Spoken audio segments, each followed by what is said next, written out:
भाई आपने क्या एक चीज़ गौर किया है कि इंडिया में हम जब तक कोई टेक्नोलॉजी के लिए मजबूर ना हो जाते कि हमें इंडिया में ही बनानी पड़ेगी तब तक हम नहीं बनाते हैं। जैसे कि हम तेजस फाइटर प्लेन इंडिया में बना रहे हैं, इसलिए नहीं कि हमें बाहर से नहीं मिल रही है, बल्कि हम मजबूर है उसमें भारत में ही बनाने के लिए, क्योंकि अगर हम दूसरे देश से खरीदते हैं तो काफ़ी मुश्किलें आती है स्पेयर पार्ट्स की। हो सके प्लेन पुरानी हो गई तो स्पेयर पार्ट्स बनना बंद हो गया तो हमें नहीं मिल पा रही है।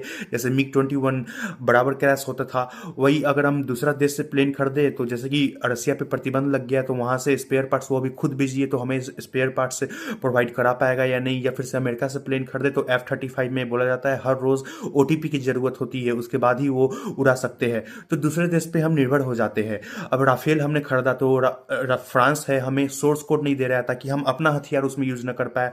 प्लेन के बाद हमें हथियार भी फ्रांस से खरीदने पड़ेंगे। तो इस कारण से मजबूर हो कि हम फाइटर प्लेन तेजस भारत में बना रहे हैं, लेकिन उसके अलावा आप देखिए जो कमर्शियल प्लेन है जैसे कि एयरबस का या बोइंग जैसा, वैसा हम भारत में बना ही नहीं रहे, क्योंकि अभी तक हमें मजबूर किया ही नहीं गया।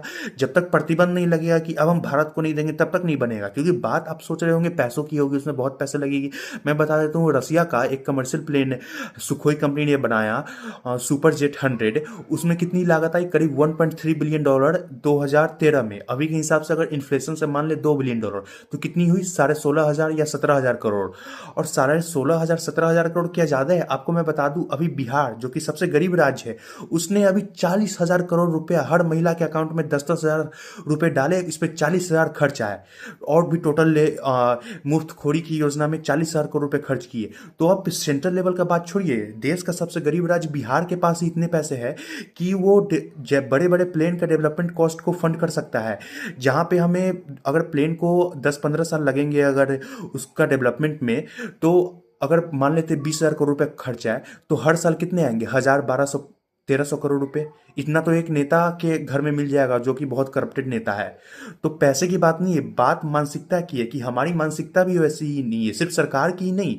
आप एक प्राइवेट कंपनी भी देख लो, अगर किसी के पास बहुत पैसे हो जाते हैं तो वो दुबई में घर खरीदेंगे, अमेरिका में, यूरोप में चले जाते हैं। ये सोचते ही नहीं है डेवलपमेंट पे, कुछ रिसर्च एंड इनोवेशन पे पैसा खर्च किया जाए। तो जब तक हम मानसिकता अपनी नहीं बदलेंगे तब तक हम आगे नहीं बढ़ सकते हैं। जर्मनी में एक गांव है, जो उस गांव में हर उस करीब 10 आबादी ज़्यादा नहीं है, लेकिन हर घर में कुछ ना कुछ रिसर्च एंड डेवलपमेंट छोटा छोटा मेटल पे हो रहा है। लेकिन हमारे यहाँ वैसा है ही नहीं मानसिकता। और इस वीडियो को लाइक एंड शेयर करें ताकि ज़्यादा से ज़्यादा इस वीडियो की रीच बढ़े, और कमेंट करके आप अपनी राय दें, और सब्सक्राइब जरूर करें ऐसी जानकारी के लिए।